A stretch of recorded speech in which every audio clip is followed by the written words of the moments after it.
우리가 인생을 살아가면서 여러 가지들을 또 알게 되어지고 배우게 되어지는데요. 저는 삶을 살아갈수록 우리가 무엇을 보고 살아가고 있는가가 굉장히 중요하구나라는 생각을 하게 되어집니다. 미국의 유명한 관광지인데 사우스 다코다라는 주에 가면 러시모어 산에 이러한 동상이 있습니다. 많이 보셨던 동상이죠. 첫 번째 맨 왼쪽부터 조지 워싱턴, 두 번째가 토마스 제퍼슨, 세 번째 분이 루즈벨트, 네 번째 분이 에브라함 링컨입니다. 미국 사람들은 이것을 조각으로 새겼는데요. 한 분의 한 분의 흉상이 무려 18m씩 됩니다. 그리고 저게 1750m 산 위에 바위를 깎아서 14년 동안 만들어 놓은 것입니다. 저는 왜 저걸 했을까라는 생각을 했는데, 아마도 미국 사람들은 자신들이 가장 존경하는 분들을 돌로 새겨서 그분들을 쳐다보면서 그분들을 닮고 싶은 것이 아닌가라는 이런 생각을 하게 되어집니다. 우리 나다니엘 호돈이 쓴 단편 소설이 있잖아요. 큰 바위 얼굴이라고. 굉장히 좋은 소설입니다. 이 소설 속에 등장하는 어니스트라는 주인공 아이가 있는데, 이 아이 동네에 큰 영웅이 돌아오는 것들을 갖고 있는 전설을 갖고 있죠. 근데 어머니가 이 어린 아이에게 많은 영향을 끼치면서 결국 큰 바위 얼굴을 닮은 사람을 동경하는 이야기로서 본인이 만들어지는 그런 좋은 소설입니다. 우리는 닮고 싶은 사람을 날마다 바라보면서 살아가야 된다라는 것을 보여주고 있는 것이죠. 오늘날 우리 그리스도인들은 신앙생활이라는 것이 예수님을 닮고 싶은 사람들이라고 말할 수 있는 것입니다. 우리가 신앙생활 한다는 것은 예수님의 그 모습을 담기를 원하는 거예요. 그래서 예수님의 얼굴 사진, 또 예수님의 십자가의 그 사진 또는 십자가 이런 것들을 많이 가지고 있는 이유도 우리가 예수님을 닮기 원해서, 늘 주님과 동행하기 원해서 하고 있는 것이 아닌가라는 생각을 갖습니다. 우리의 신앙은 단순한 복받기 위해서 있는 것이 아니라 궁극적으로는 예수님을 닮기 위해서 있는 것입니다. 그러므로 우리가 예수님을 닮는 것이 우리의 신앙이 목적이다라고 말할 수가 있는 것이죠. 그럼 어떻게 하여야 우리는 예수님을 닮아갈 수 있을까라는 것이 오늘 우리의 질문이 되어져야 되는 것입니다. 오늘 읽었던 이제 요한복음 17장은 별명을 가지고 있습니다. 성경책은 별명들을 가지고 있어요. 그래서 그 여러 별명들이 있는데 요한복음 17장의 별명은 예수님의 대제사장의 기도문이다라고 되어 있습니다. 예수님께서 오늘 이 기도를 하신 것이죠. 우리가 주기도문이라는 것을 많이 하기도 하고 또 압니다. 마태복음 6장에 나오고 누가복음 11장에 보면 주기도문이라는 게 있어요. 하늘에 계신 우리 아버지여 라고 시작합니다. 근데 그건 좀 더 정확히 말하면 주님이 하신 기도문이 아니고 주님께서 우리 공동체에게 주신 기도문이에요. 개인의 기도문도 아니고 사실은 공동체에게 주셨기에 주님은 개인의 단어를 쓰지 아니하시고 하늘에 계신 우리 아버지여, 이름이 거룩히 받으시고 우리에게 일용양식 주시고 우리라는 단어를 쓰셨던 것입니다. 그러나 요한복음 17장에 나오는 오늘의 본문은 정말 예수님께서 드리신 자신의 기도문이라고 말할 수가 있는 것입니다. 우리는 이 예수님의 기도를 살펴보면서 앞으로 우리가 어떻게 하여야 예수님을 닮게 되는지, 그리고 예수님처럼 하나님 아버지를 영화롭게 할 수 있는지를 배우려고 하는 것입니다. 우리 모두 하나님을 영화롭게 하는 마지막 대제사장의 기도를 통해서 오늘 우리는 예수님의 어떤 모습을 닮아야 할까요?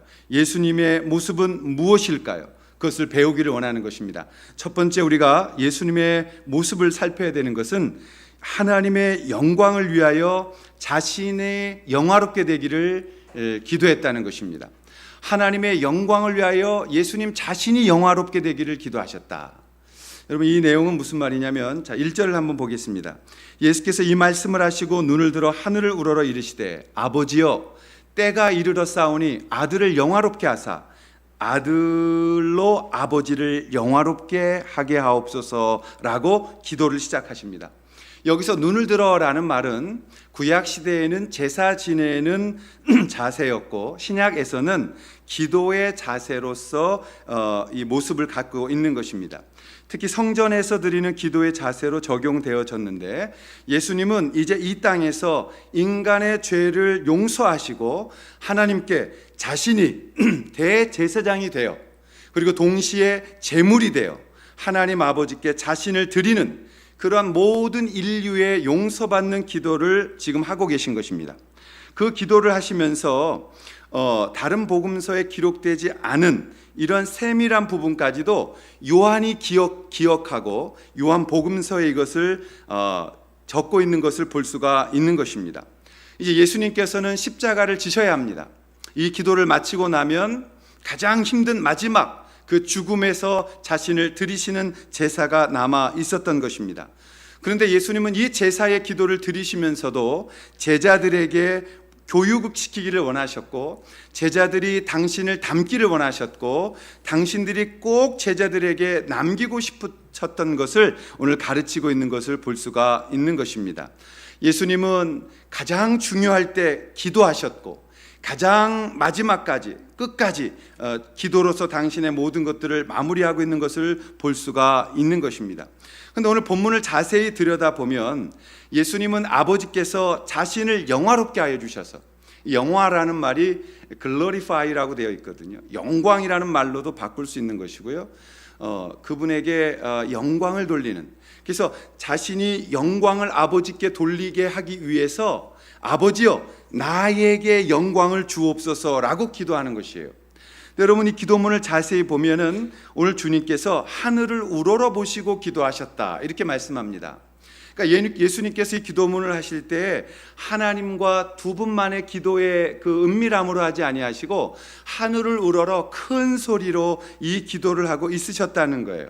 왜냐하면 이제 예수님을 떠나보내야 하기 때문에 두려워하고 있는 제자들에게 무엇인가를 정확하게 가르치기를 원하고 계셨던 것이에요.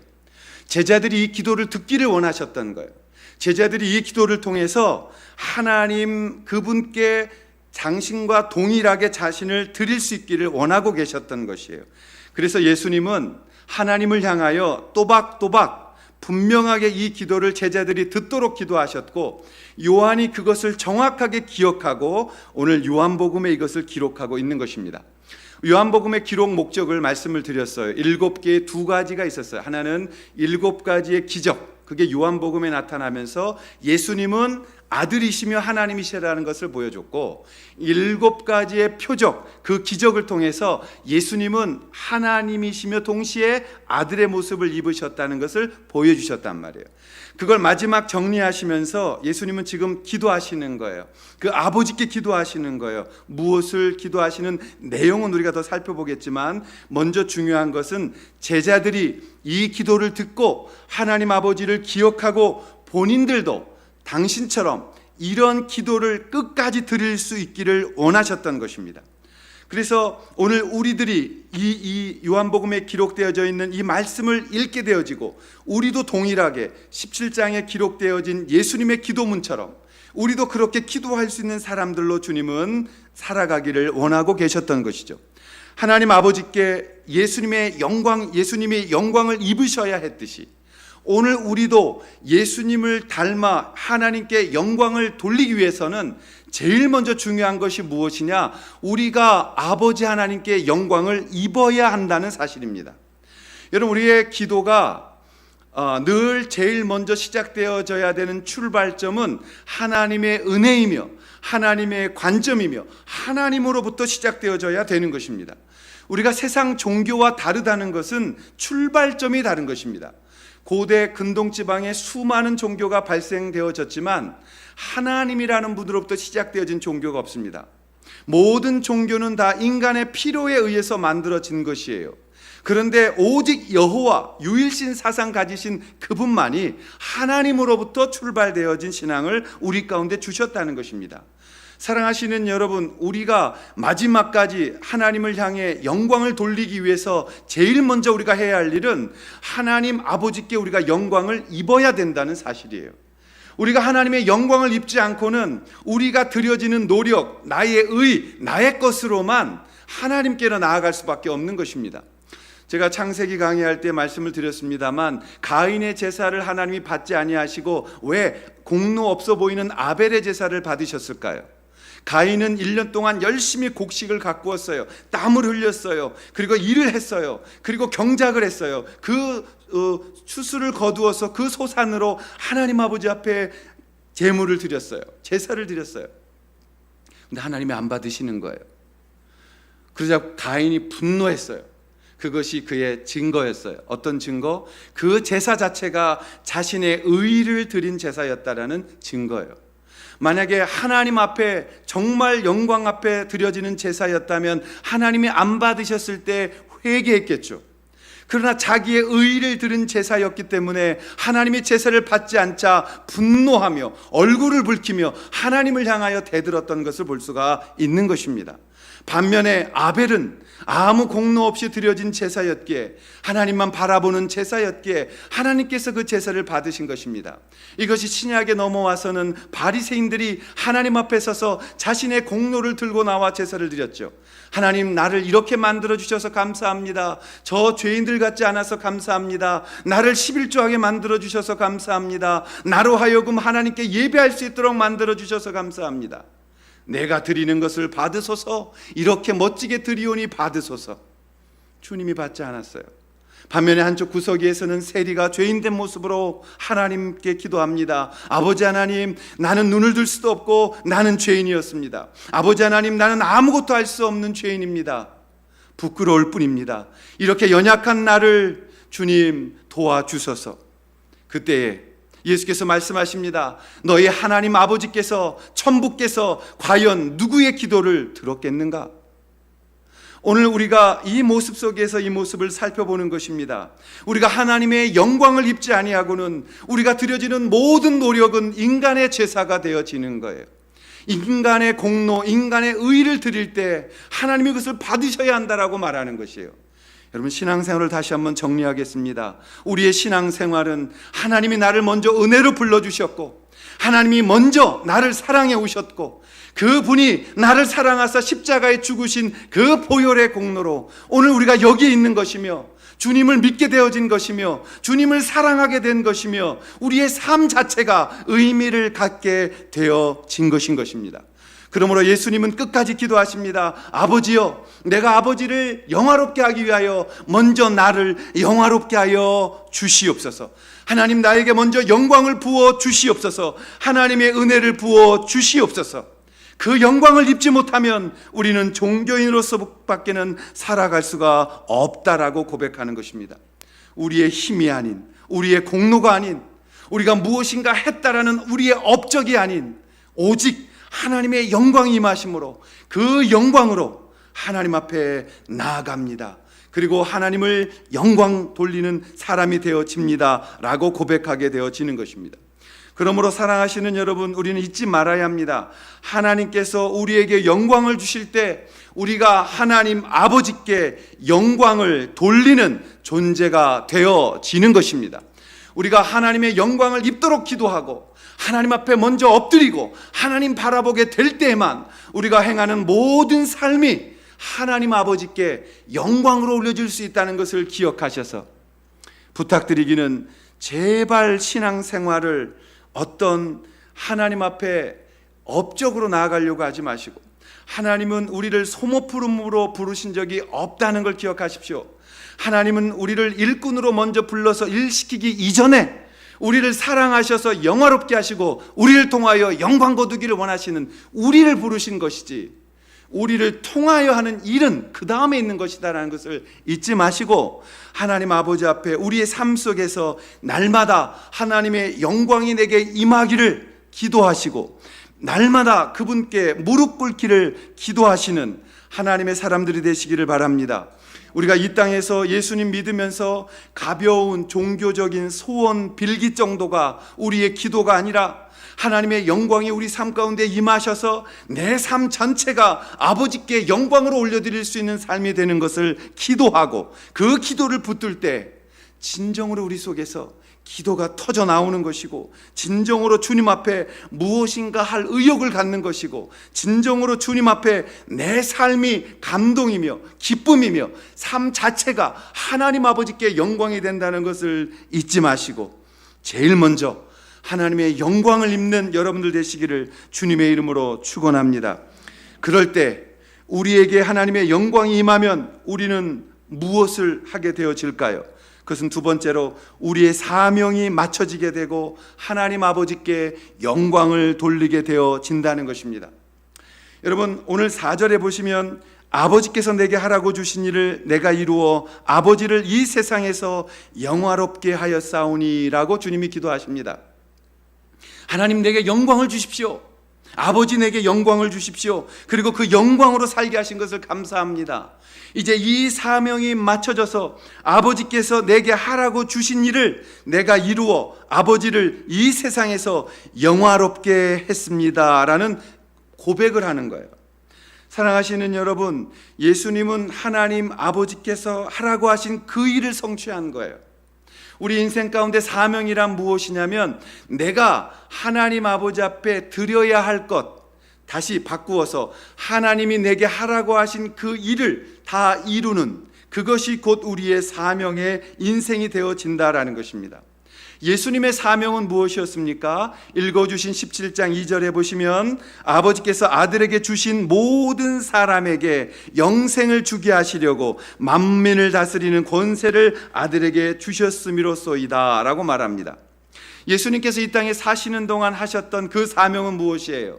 인류를 구원하는 것입니다. 인간들의 죄를 용서하시고 대신 십자가에 죽으시고 그 죽으심의 보혈로 우리를 정결케 깨끗해 하셔서 이제는 다시 하나님 아버지를 아버지라 부르며 주님께로 돌아가는 구원의 길을 여시고, 그 구원의 길을 여신 다음 하나님 아버지의 자녀들답게 우리가 살아갈 수 있는 영광을 우리 가운데 부어 주신 것이죠. 요한은 이것을 이미 요한복음 3장에 기록해 놓으셨어요. 요한복음 3장 16절 17절 보면 하나님이 세상을 이처럼 사랑하사 독생자를 주셨으니 이는 그를 믿는 자마다 멸망치 않고 영생을 얻게 하려 하심이라. 하나님이 그 아들을 세상에 보내신 것은 세상을 심판하려 하심이 아니요 오히려 그로 말미암아 세상이 구원을 받게 하려 하심이라. 예수님이 이 사명을 가지고 이 땅에 오신 것이죠. 예수님은 모든 만민을 다스리는 권세를 위임받았어요. 그러나 그것을 자신을 위해 사용하지 않고 주님이 보내신 그 목적을 위하여 그 권세와 영광을, 그 사명을 사용하셨던 것을 우리가 볼 수 있는 것입니다. 그러면 이런 분은 질문하실 수 있어요. 그러면 예수님의 믿는 사람들은 하나님께 영광 돌리는 종교적인 것만 해야지 나를 위해서 기도하면 안 되고 가족을 위해서 기도하면 안 된다는 것입니까? 그게 아니죠. 우리가 우리의 필요를 위해서 기도하는 것도 굉장히 중요한 것입니다. 그걸 통해서 하나님을 경험하게 되고, 하나님은 이 땅에서 하나님의 자녀들이 풍요롭게 넉넉하게 하늘의 것을 가져다가 이 땅에서 아름답게 살기를 원하시는 것이죠. 그러므로 우리를 위해서도 기도해야 됩니다. 예수님께서도 가르치신 기도문에서 그렇게 말씀하셨어요. 오늘날 우리에게 일용할 양식을 달라고 기도하라고 하셨어요. 먼저 그의 나라와 그의 의를 구하고 동시에 모든 필요를 채우시는 그분 앞에 기도하라고 말씀하셨어요. 그러므로 우리의 필요를 위해서 기도하는 것도 중요한 것이에요. 그러나 더 궁극적으로 여기서 하나님의 영광을 가지고 사명을 맞추라는 이야기는 나에게 주신 하나님의 그 영광을 가지고 내가 나의 것, 땅의 것만을 위해 살아가는 것이 아니라 하나님 아버지의 영광에 초점을 맞추어 살아가야 되는 궁극적인 목표를 말씀하고 있는 것입니다. 하나님이 허락하신 영광을 나의 영광으로 착각하지 말라는 것이에요. 여러분, 사람들마다 달란트가 달라요.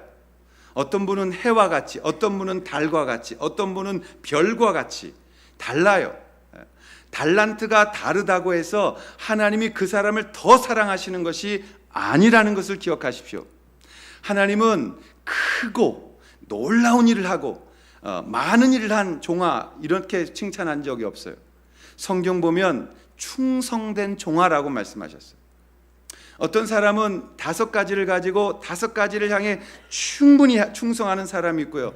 어떤 가지는 10가지를 가지고 10가지 충분히 나아갈 때가 있어요. 방송 나가면 제가 미움을 받겠지만 저희 어머님이 아들이 둘인데 항상 그런 얘기를 하셨어요. 조 목사는 보면 하나님이 크게 만드신 것 같다고. 일을 해도 크게 하고 뭐를 해도 이렇게 손길이 큰 걸 보게 된다고. 제가 그랬죠. 맞아요. 뭐야, 못 믿는 표정으로 맞아요. 내가 그랬다니까. 근데 제 동생, 미국에 있는 제 동생은 이렇게 좀 이렇게 작다고. 보면 두 아들이 이렇게 차이가 있다고. 하나님 이렇게 만드신 게 그런 것 같다고. 여기까지는 칭찬이 아니에요. 만들어진 게 이렇게 만들어진 거예요. 근데 더 중요한 건 뭐냐면 그 만들어진 목적처럼 쓰임 받고 있느냐가 중요한 것이에요. 사랑하신 여러분, 어떤 분은 일 잘하는 분이 있어요. 어떤 분은 못하는 분이 있어요. 어떤 분은 같이 있어도 답답한 분이 있어요. 근데 어떤 분은 시원시원한 분이 있어요. 우리는 다 다르게 하나님 앞에 만들어졌습니다. 그러나 그 만들어진 것이 내가 잘나서는 아니잖아요. 제가 오늘 입고 있는 육체, 제가 하고 있는 모든 일들 잘나서 한 것은 아니잖아요. 물론 그걸 통해서 최선의 인생을 살았습니다. 하나님 앞에 조금이라도 더 영광이 되기 위하여 최선을 사는 삶을 사는 것은 중요한 것입니다. 그러나 그것이 나의 영광은 아닌 것입니다. 하나님이 내게 주신 그 영광을 통하여 하나님 아버지께 올려드리는 영광이 되셔야지, 내가 잘났기 때문에 라는 나의 교만으로 그것을 주저앉게 되어지면 우리는 오늘 이 본문의 말씀을 그르치게 되어지는 것입니다. 사랑하시는 여러분, 우리가 사명이 맞춰질 때 하나님 아버지께 영광을 돌리는 인생을 사셔야 되는 거예요. 그러기 위해서는 하나님이 내게 주신 달란트가 얼마나 되는지 상관이 없어요. 나는 최선을 다해서 하나님 아버지 앞에 충성하면 되는 거예요. 그럼 하나님 아버지께서 나의 최선으로 드려지는 주님을 향한 그 사명을 가지고 사는 삶을 보시고 우리에게 착하고 충성된 종아라고 말씀하시면서 영광을 거두시게 되어지는 것입니다. 오늘날 우리의 아픔은 그것입니다. 우리가 조금 유명해지고 조금 숫자가 늘고 조금만 잘 되면 마치 그것이 나의 영광인 것처럼 우리가 그 하나님의 영광에서 이탈되어지는 시험을 받을 때가 있습니다. 그것을 오늘 우리가 조심하면서 모든 것들이 하나님의 영광이 되도록 주여 종이 여기 있나이다, 나를 사용하여 주옵소서라고 고백해야 되는 것이죠. 저는 사도행전에 읽으면서 사도행전 9장에 그러한 인물을 만났습니다. 그 이름은 아나니아입니다. 아나니아라는 이름은 사도행전에 굉장히 많은 사람들이 등장해요. 재산을 숨겼다 죽었던 아나니아와 삽비라도 아나니아고요. 나중에 가면 대제사장도 아나니아고요. 근데 사도행전 9장에 나오는 아나니아는 예수님의 아주 경건한 제자였습니다. 이 아나니아가 어떻게 쓰임 받냐면 사울이었을 때, 바울이 사울이었을 때 스데반 집사를 돌로 쳐 죽이는 일을 이 사울이 주관했죠. 그래서 자신은 돌을 들어 피를 묻히지 아니하고 그 사람들의 옷을 맡아주면서 다른 사람들이 스데반 집사를 돌로 쳐 죽이도록 이 일을 만들었죠.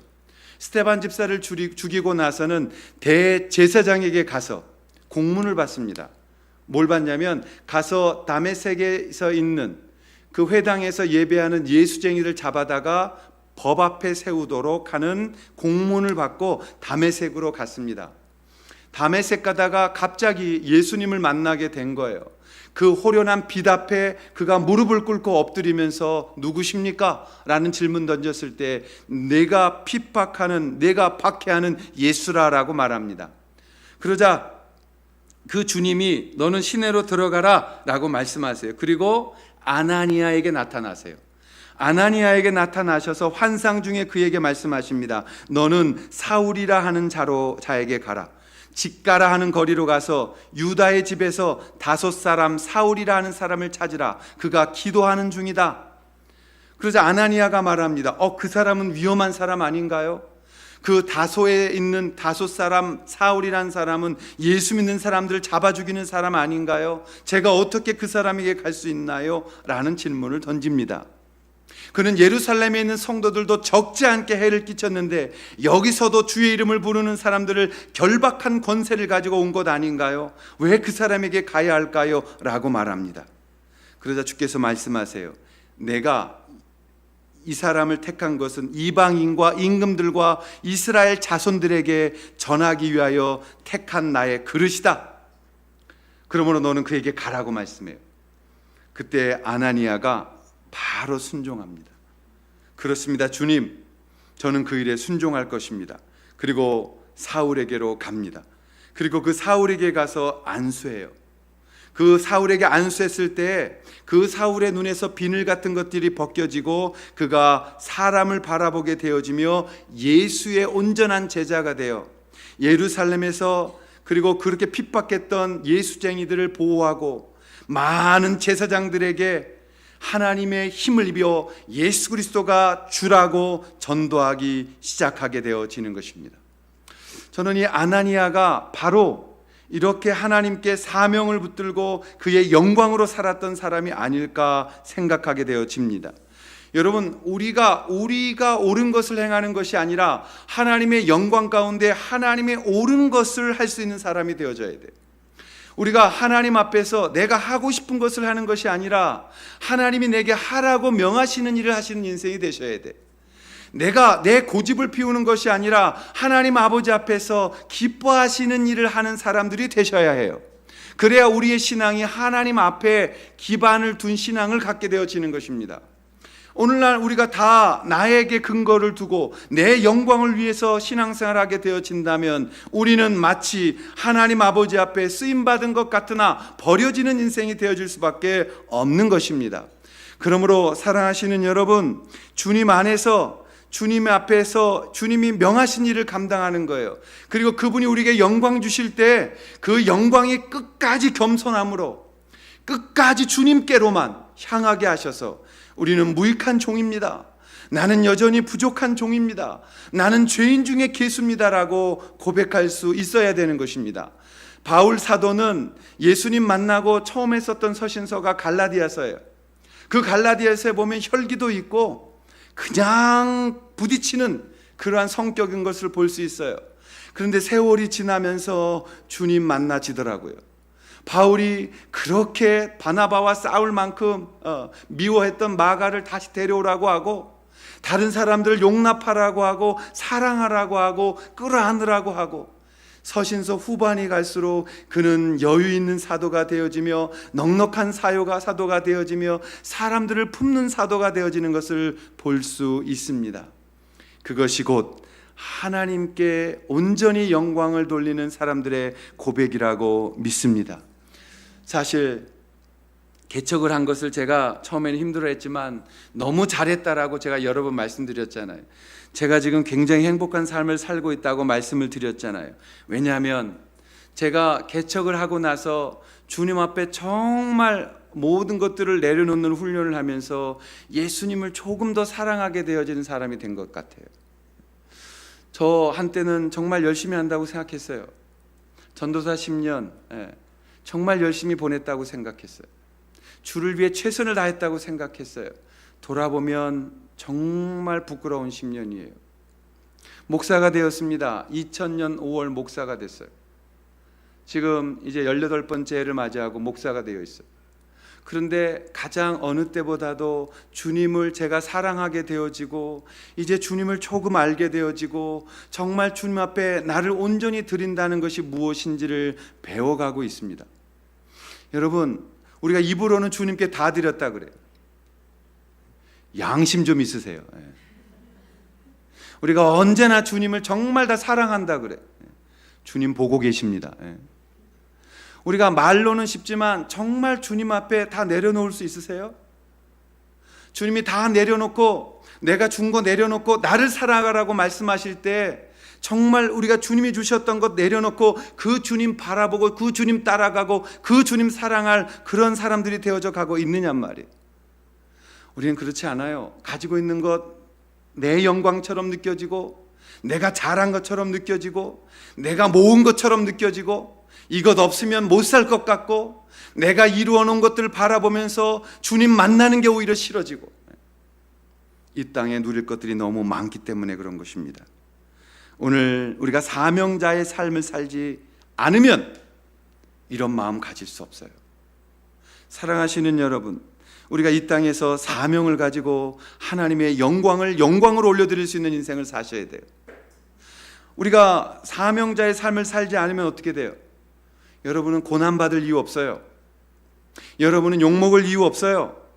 여러분 뒤에서 뒷담화 들을 이유 없어요. 눈물 흘릴 이유도 없어요. 깨끗한 옷 입고 깔끔하게 사실 거예요.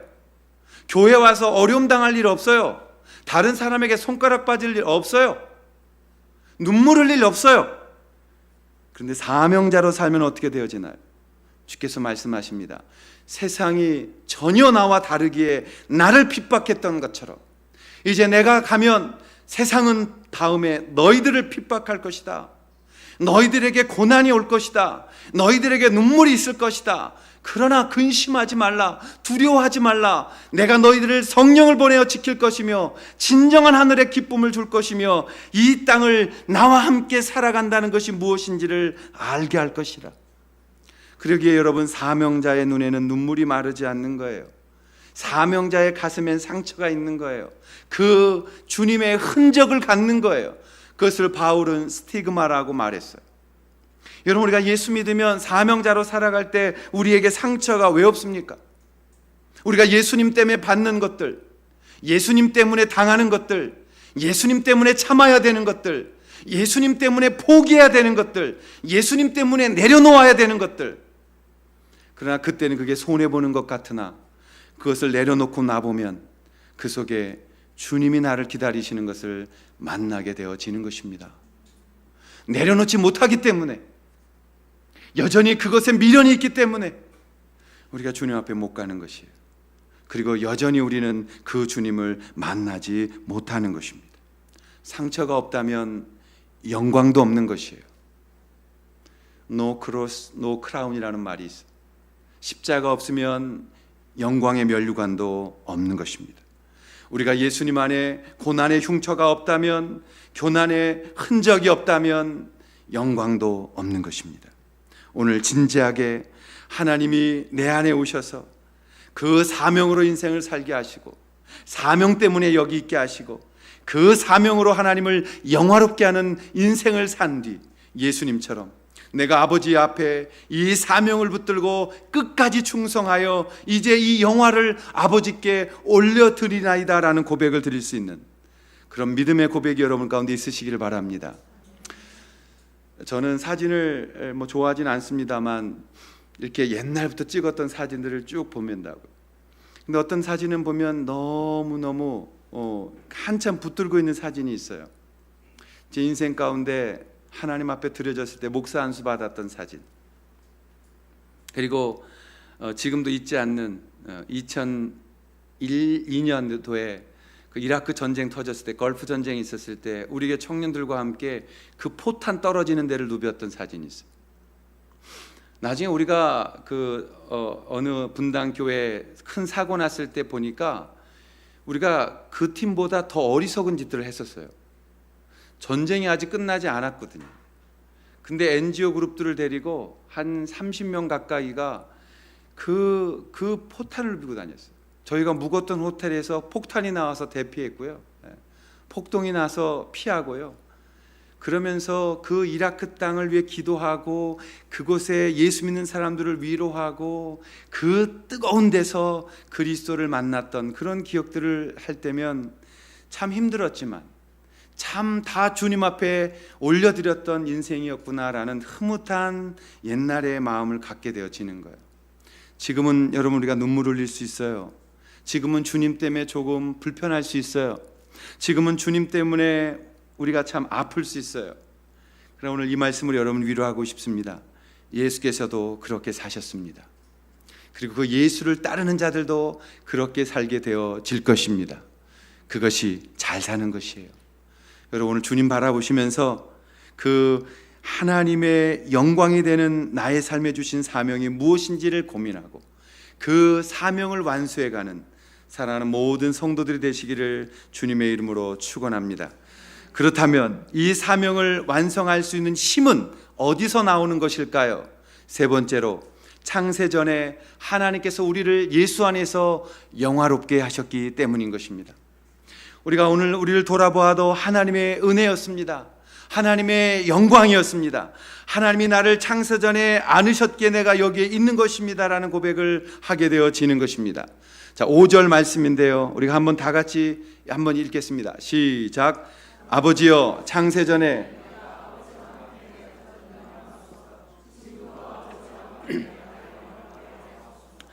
예수님은 하나님과 처음부터 계셨던 분이세요.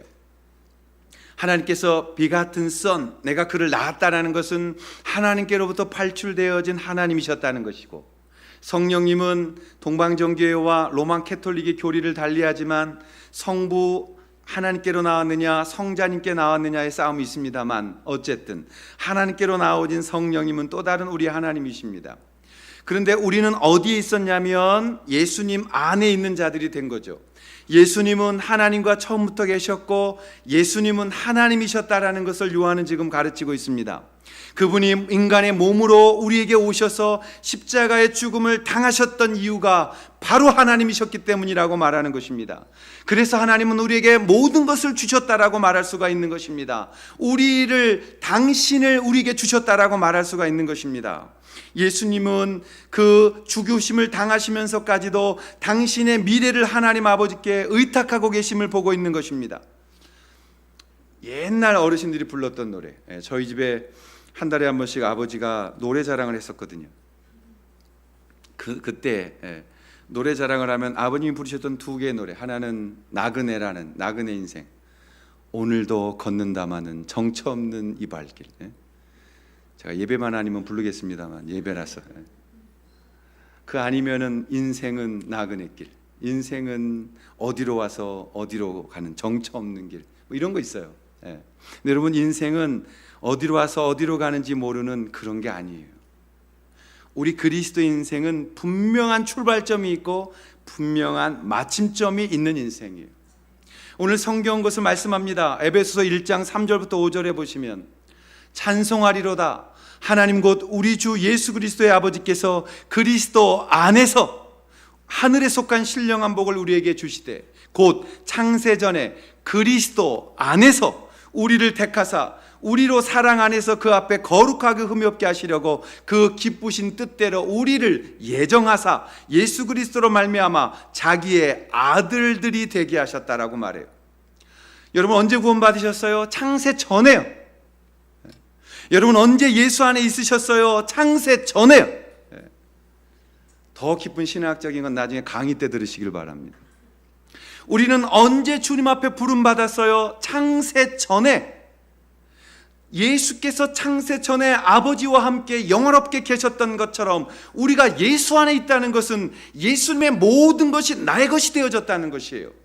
그래서 우리가 예수 안에 있었다라고 성경은 가르칩니다. 우리가 창세 전에 그리스도 예수의 아버지께서 그리스도 안에서 하늘에 속한 신령한 복을 우리에게 주시되 곧 창세 전에 그리스도 안에서 우리를 택하사 그리스도 안에서 우리를 사랑하시고 거룩하고 흠없게 하시려고 기쁘신 뜻대로 우리를 예정하사 예수 그리스도로 말미암아 자기의 아들들이 되게 하셨다는 거죠. 여러분, 우리가 예수 믿을 때 그냥 구원받는 정도의 믿음이 아니라 우리가 예수님 안에 있게 되어졌을 때 그 예수님의 모든 것이 나의 것이 되기 때문에 원죄가 끊어지는 거예요. 그 예수 안에 있게 되어졌을 때 그 분이 죄를 정복하셨기에 우리도 죄를 정복한 사람이 되어지는 것이에요. 우리도 승리한 자가 되는 것입니다. 우리도 죄에 얽매이지 않는 자가 되는 것입니다. 마귀가 우리를 두려워하게 되는 것입니다. 여러분, 우리가 그런 엄청난 사람들이라는 것을 알고 사셔야 돼요. 빌빌 버리시면 안 돼요. 세상에서 사업 좀 안 된다고 나는 이렇게 마음 먹으시면 안 돼요. 우리는 무엇과도 바꿀 수 없는 예수 안에 있었던 사람들이라는 것을 잊으시면 안 되는 것입니다. 어떤 분은 이런 말씀하면 성경이 인정이 안 되고 이해가 안 된다고 그러세요. 그럼 믿으시길 바랍니다. 여러분, 이해 안 되는 건 믿음이 필요한 거예요. 에베소 1장 3절은 분명하게 우리에게 이 말씀을 하고 있었다라는 것이에요. 그리고 나서 다시 에베소 2장 5절부터 8절의 말씀을 보십시다. 허물로 죽은 우리를 그리스도와 함께 살리셨고 너희는 은혜로 구원을 받은 것이라. 또 함께 일으키사 그리스도 예수 안에서 함께 하늘에 앉히시니 이는 그리스도 예수 안에서 우리에게 자비하심으로써 그 은혜의 지극히 풍성함을 오는 여러 세대에 나타내려 하심이라. 너희는 그 은혜에 의하여 믿음으로 말미암아 구원을 받았으니 이것은 너희에게서 난 것이 아니요 하나님의 선물이라. 아멘. 구원은 우리에게서 난 것이 아니요 하나님의 선물이며 그 선물이 내게 임하셨을 때 함께 우리를 살리시고 함께 일으키사 함께 앉히시고, 여러분 예수 안에 있게 되어졌을 때 예수님의 거두신 영광이 우리 안에 함께 하심으로 허물과 죄로 우리는 죽었지만 그리스도와 함께 살리셨고 그리스도와 함께 하나님 우편에 앉히셨고 그리스도와 함께 오늘 주님의 귀한 자녀로서 이 땅을 정복하는 삶을 우리 가운데 맡기셨다는 것입니다. 그러므로 예수님이 세상을 이긴 것처럼 우리도 세상을 이겼습니다.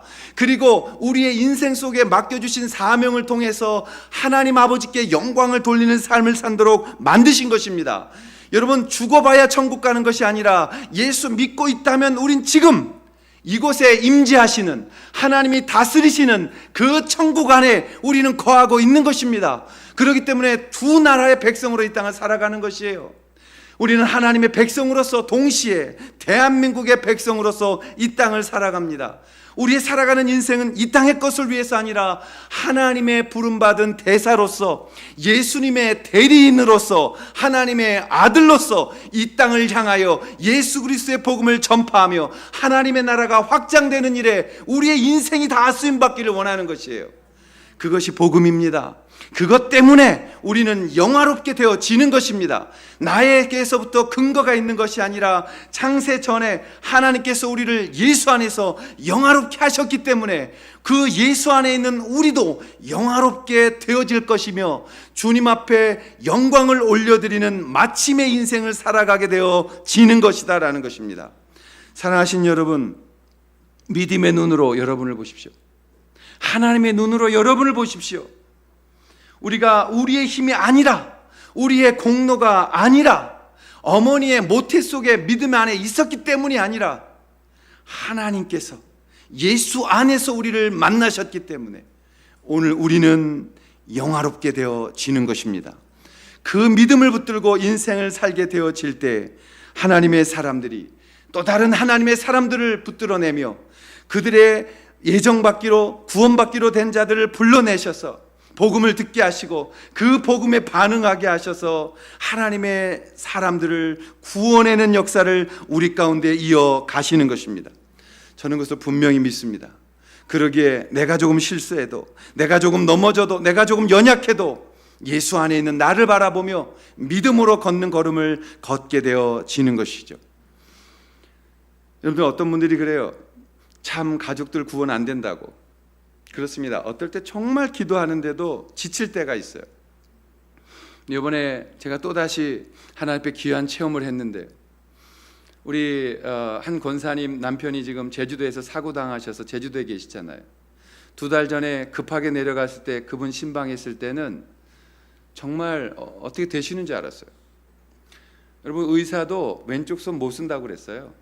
잘 되면 반쪽만 사신다고 그랬어요.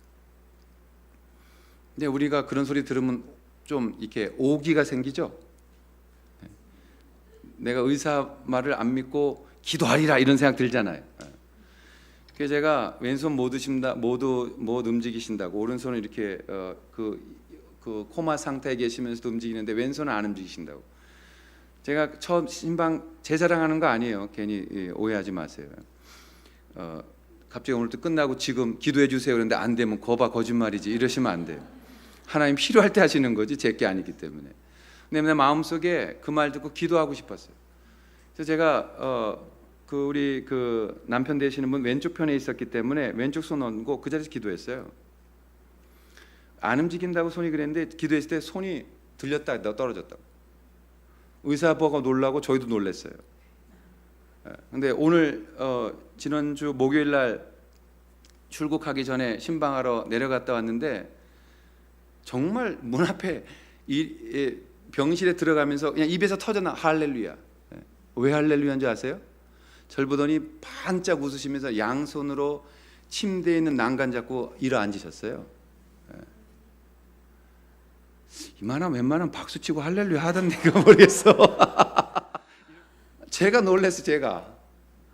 그러니까 손을 잡으니까요 우시는 거예요. 근데 이분이 평상시 이분을 아셔야 돼. 이분은 정말 윤리적으로 사신 분이에요. 정말 다른 사람한테 욕 한번 들은 일을 한 적이 없으신 분이에요. 매너가 너무 좋으신 분이고요. 주변 사람들에게 정말 부처님이라 이런 소리 들은 분이에요. 책도 그런 책 많이 보셨어요. 성경은 안 보시고 종교에 관한 책들 다독하시면서 아주 해박하셨던 분이에요. 예수 믿으라 그러면 씩 웃고 지나가셨던 분이셨어요. 근데 그 아나 되시는 권사님 계속 기도하시고 주변에서 계속 기도하셨는데요. 이젠 제가 들어가면서 복음 전해야 되겠다는 생각이 제 안에 들어왔어요. 누워 계실 때 가서 왼손을 다시 잡았죠. 얼마나 힘이 세시던지 꽉 잡으시더라고요. 그리고 나서 하나님을 이제 만나셔야죠 라고 했더니 그때 큰 눈 잘생기셨거든요. 쌍꺼풀도 크고 눈도 크신데요. 갑자기 두 눈에서 눈물을 뚝뚝 흘리시면서 닦으시는 거예요. 뻘겋게.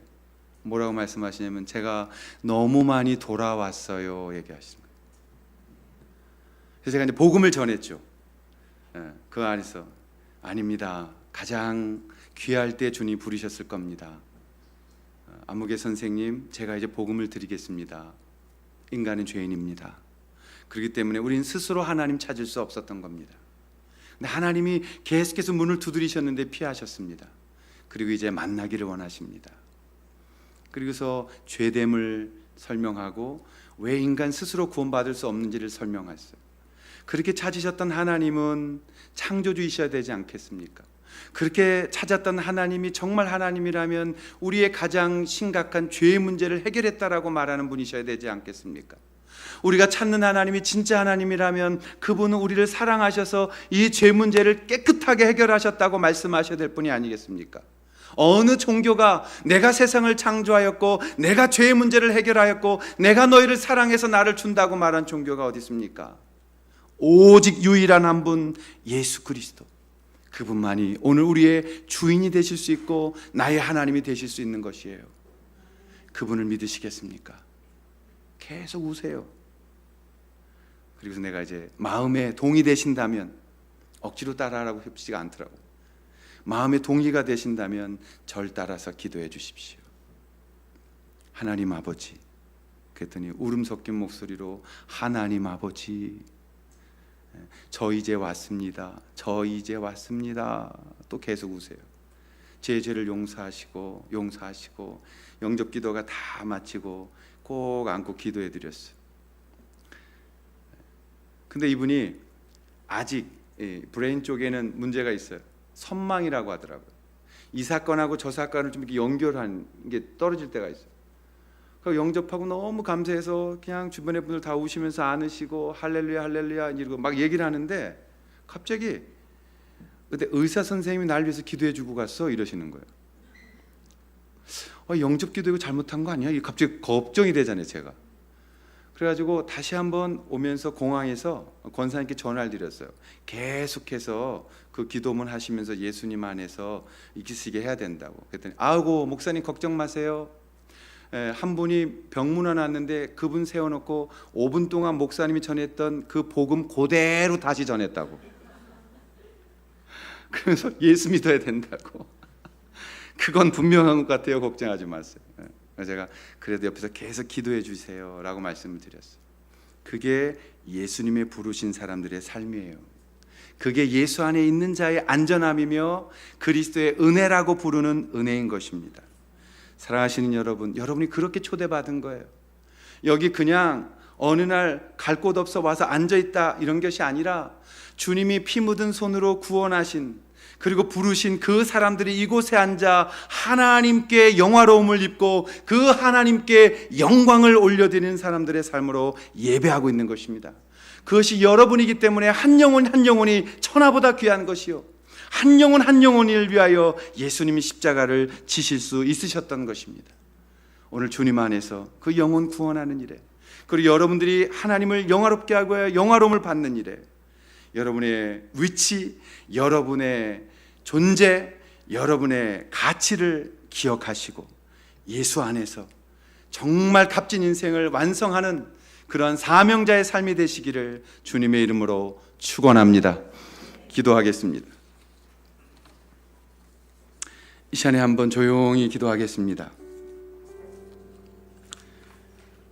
하나님이 여러분들을 얼마나 사랑하셨는지 기억하셔야 돼요.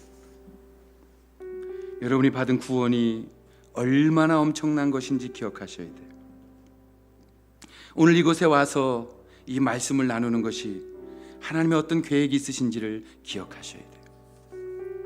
그냥 지나가는 한 시간이 아니라 오늘 예수님 만나셔야 돼요. 왜냐하면 이 문을 나서면서 우리에게 무슨 일이 있을지 우리는 알지 못하기 때문입니다. 우리가 과연 다음 주에 다시 만날 수 있을지 모르죠. 사랑하신 여러분, 오늘 이 시간 하나님 창세전에 나를 영화롭게 하사 나를 이곳에 보내셔서 오늘 복음을 듣게 하셨사오니 나도 영화롭게 되게 하옵소서. 그 예수님 믿고 바로 살게 하옵소서. 그 예수님 따라 남아있는 나의 모든 인생이 드려지게 하옵소서. 그렇게 그런 인생을 사모한다면, 그렇게 예수님을 믿고 싶다면 오늘 조용히 오른손을 드십시오. 그분들을 위해서 제가 기도하겠습니다. 정말 내가 종교인으로 살았던 것 같습니다. 내가 예수님 믿는다고 하면서 여전히 나는 헤매고 있었습니다. 조용히 오른손을 드십시오. 기도해 드리겠습니다. 마음속에 정말 그 예수님 만나기를 원한다면, 정말 그 예수님 나의 주님 되기를 원한다면, 내 안에 오셔서 주님 나를 붙들어 주시기를 원한다면, 네, 잘하셨어요. 주님 오늘 그 손 잡으실 거예요. 그리고 만나 주실 거예요. 하나님 아버지, 오늘 주님 기억하고 사랑하기 위해서 결단하며 손을 드는 사랑하는 저분들의 손을 붙들어 주시고, 오늘 예수님 안에 우리의 삶을 다시 한번 발견하게 하시고 남아있는 인생 주를 위해 살아가도록 도와 주시옵소서. 저분들의 주인 되어 주시고 천국으로 함께하여 주시고 그 영광을 더하여 주셔서 이 땅 살아가는 동안 주님의 아들로서 따님으로서 살아가도록 도와 주시옵소서. 오늘 예수님 내 마음에 영접하며 기도하오니 내 안에 오셔서 나의 주인 되어 주시옵소서. 감사드리고 예수님의 이름으로 기도하옵나이다. 아멘. 우리 다 함께 자리에 일어나셔서 그 사랑 마지막 결단 찬양 드리며 나아가십시다.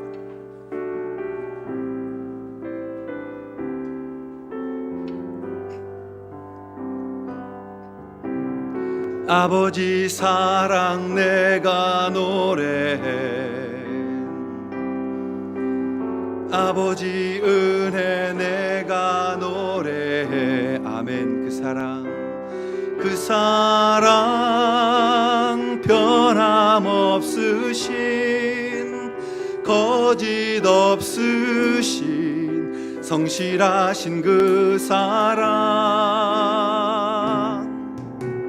상한 갈 때 꺾지 않으시는, 꺼져가는 등불 끄지 않는 그 사랑 변함없으신 거짓 없으신 성실하신 그